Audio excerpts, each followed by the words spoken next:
Alors, les hormones sont des molécules qui agissent comme des messagers et qui circulent donc au sein de l'organisme. Elles sont produites par des organes spécifiques, des cellules ou des glandes endocrines, suite à des stimulations, et sont transportées par le sang vers des organes cibles dont elles vont modifier le fonctionnement.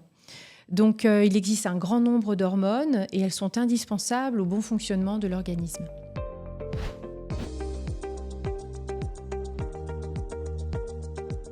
Alors, un dérèglement hormonal peut avoir des conséquences importantes sur la gestion du poids. À titre d'exemple, une production excessive d'insuline, qui est l'hormone qui a pour fonction de métaboliser le sucre, peut entraîner un développement d'insulinorésistance.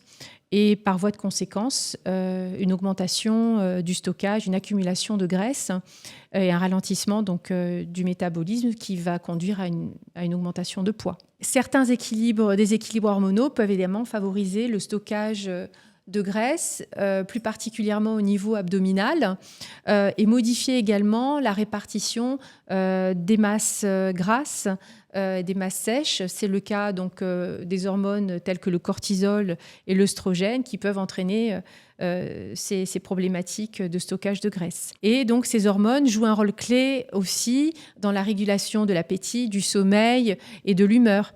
Donc ici, par exemple, une chute de la sérotonine peut entraîner une augmentation donc, de l'appétit et surtout des pulsions, des fringales, avec des envies de grignoter compulsives.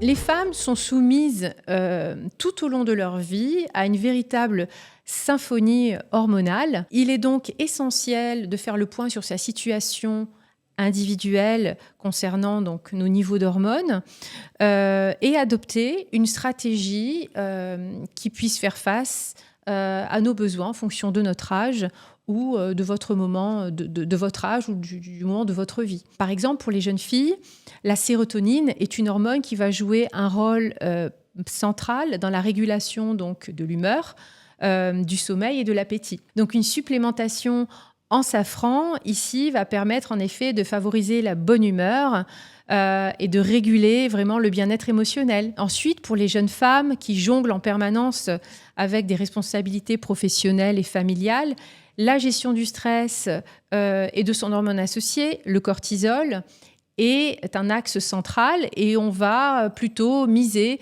sur des plantes adaptogènes comme l'ashwagandha ou le rhodiol, qui va permettre vraiment de mieux gérer le stress, la charge mentale et tous les effets délétères associés. Et passé 45 ans, où on est vraiment, on fait face à la chute donc, des œstrogènes et plusieurs bouleversements en lien justement avec la perte de poids, la perte de masse musculaire, on peut recommander le pollen qui va vraiment nous accompagner dans ces changements ou encore le Panax Ginseng qui va apporter à la femme un bien-être physique et mental. Les hormones sont vraiment au centre des fonctions de l'organisme, du métabolisme et dont la perte de poids.